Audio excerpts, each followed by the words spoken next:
안녕하세요, 코팅나라입니다. 오늘 시공할 차량은 소렌토 하이브리드 차량이고요. 서울에서 방문해 주셨습니다. 출고된 지는 이틀 정도 된 차량입니다.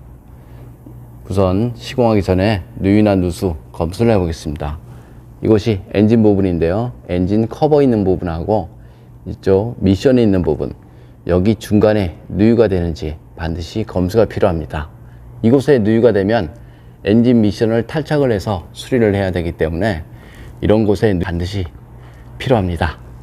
여기 에어컨 콤프 있는 부분, 그 다음 여기 필터 있는 부분, 그 다음에 이런 호수 있는 부분에 누유가 되는지 검수 필요하고요. 여기 미션 커버 있는 부분, 이곳에 누유가 되는지 검수가 필요합니다. 다행히 이 차는 누유나 누수 이런 거 없고요, 깨끗한 상태로 출고를 하였습니다. 오늘은 소렌토 하이브리드 언더코팅 비중이 어느 정도 돼서 나오는지 한번 보겠습니다. 이곳이 휠하우스 부분인데요, 휠하우스 부분에 출고됐을 때 언더코팅 비중을 보면 이쪽 부분에 30cm, 40cm 정도, 40cm 정도 되어서 나옵니다. 그래서 전체적인 비중을 보면 한 30%는 된 것 같다, 이렇게 보시면 되고요. 그 다음에 뒷바퀴 휠하우스 부분을 한번 보겠습니다. 이것이 뒷바퀴 휠하우스 부분인데요, 이쪽에 안 되어 있고요, 저쪽에 안 되어 있고 이쪽 중간 부분에 조금 되어 있습니다.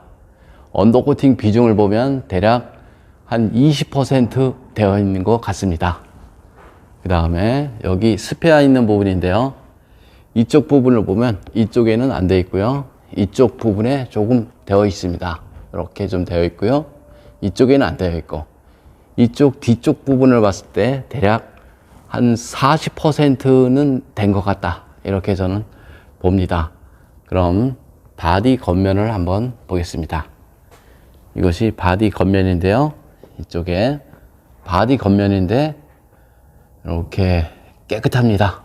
언더코팅 이런 거 없고요, 깨끗한 상태로 출고를 하였습니다. 그 다음에 언더코팅이 되어 있는 곳을 보면 이쪽 부분, 여기 맨 끝부분 살짝 되어 있고요, 이쪽 부분을 한번 보겠습니다. 이쪽 부분도 마찬가지 이렇게 좀 조금 되어 있습니다.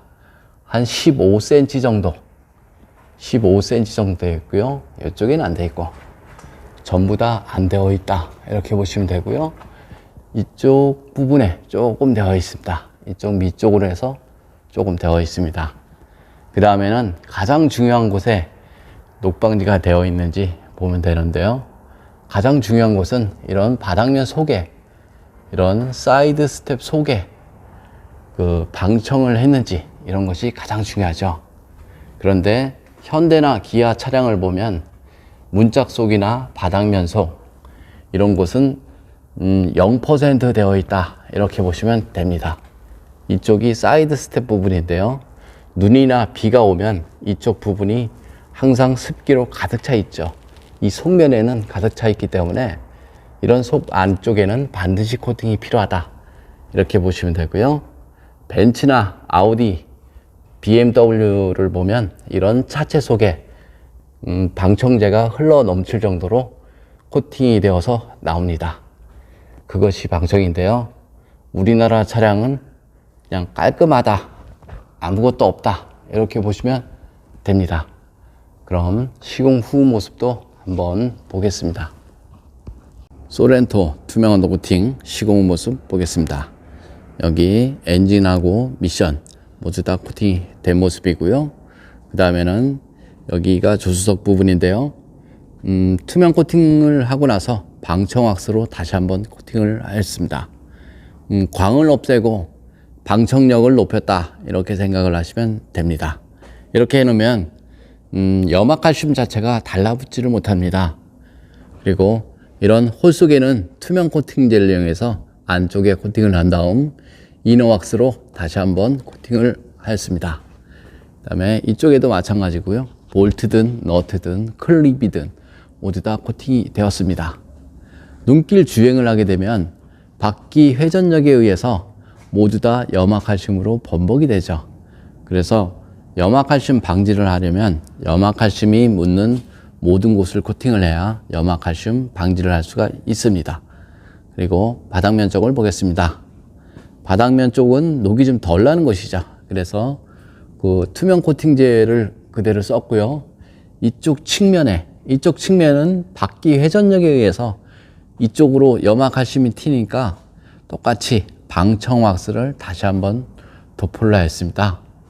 그리고 그 소렌토 차량 같은 경우는 이쪽 하단 부분에 배터리가 있는데요. 배터리 이런 틈새로 염화칼슘이나 수분이 들어가죠. 그래서 이쪽에도 마찬가지 투명 코팅을 한 다음 방청 왁스로 다시 한번 도포를 하였습니다. 그 다음에는 이쪽 그 드라이브 샤프트 있는 부분 모두 다 코팅이 됐고요. 머플러도 마찬가지 모두 다 코팅을 하였습니다. 그 다음에는 이쪽 사이드 스텝 쪽인데요. 사이드 스텝 쪽 이 그 속 안에 코팅이 다 된 모습인데요. 눈길 주행이나 빗길 주행을 하면 이쪽이 물 빠지는 배수로 역할을 하죠. 그래서 이 안에 습기로 가득 차 있기 때문에 농단차 대부분은 이 안쪽에서 녹이 났다, 이렇게 보셔도 됩니다. 뒤쪽을 보겠습니다. 뒤쪽에도 마찬가지고요. 방청 왁스를 다시 한번 도포를 한 모습입니다. 그 다음에 이쪽에는 휠하우스 부분인데요. 휠하우스 부분은 녹이 좀 덜 나는 곳이니까 투명 코팅제를 이용해서 코팅이 됐고요. 이쪽 부분 로암이라든가 볼트, 너트 이런 쪽은 염화칼슘이 많이 묻는 쪽이죠. 그래서 방청 왁스를 도포를 하였습니다.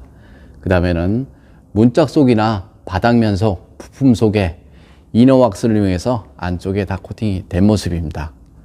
그 다음에는 여기 머플러 코팅인데요. 머플러 코팅은 해놔도 사실상 녹은 발생이 됩니다. 하지만 하지 않은 것보다 좋다, 이렇게 보시면 되고요. 그 다음에 여기 그 드라이브 샤프트 부분인데요. 투명 코팅제를 코팅을 해도 주행 중에 떨거나 이런 거 없으니까요. 이유 중 하나는 부품 쪽에 간섭을 주지 않기 때문에 일반적인 언더 코팅제로 만약에 이런 곳에 코팅을 하면 주행 중에 떨겠죠. 하지만 투명 코팅제는 해당 사항이 없습니다. 이쪽에 볼트 하나까지, 너트 하나까지 염화칼슘이 닿는 모든 곳이 코팅이 되었습니다. 그 다음에 투명 언더 코팅 장점은 속면에 녹이 나면 육안으로 보이죠. 그래서 자동차 하부 관리가 쉽다, 이렇게 보시면 되고요. 그 다음에 전기장치에는 절연 코팅이 가능하고요. 철로된 곳에는 방청 코팅이 가능합니다. 요즘 차량에 가장 적합한 코팅이다, 이렇게 생각하시면 되고요. 좀 더 자세한 내용은 네이버에 코팅나라 검색을 하면 제 블로그가 있는데요. 그거 보면 어디에 녹이 나고 왜 녹이 나는지 이런 것들이 잘 나와 있습니다. 이상 코팅나라에서 알려드렸습니다. 감사합니다. 소렌토 엔진룸 코팅 시공 모습 보겠습니다. 이곳이 앞쪽인데요. 앞쪽 플라스틱 부분에 이렇게 코팅을 하면 먼지 부착률이 적고요. 설령 먼지가 안 져도 물걸레로 닦아내면 깨끗하게 보존할 수가 있습니다. 그 다음에는 이런 전기장치 부분, 이런 호스라든가 커넥터 모두 다 코팅이 됐고요.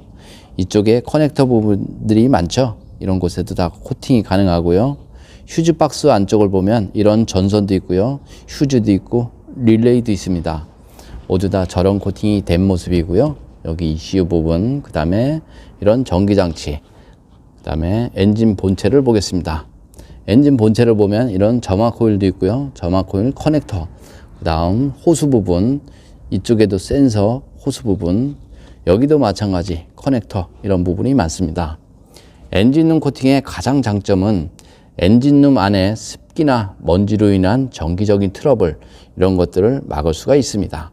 그 다음에는 이런 호수 부분의 갈라짐 방지, 이런 것도 되고요. 플라스틱 부분의 변색을 방지를 할 수가 있습니다. 요즘 차량에 가장 적합한 코팅이다, 이렇게 보시면 됩니다.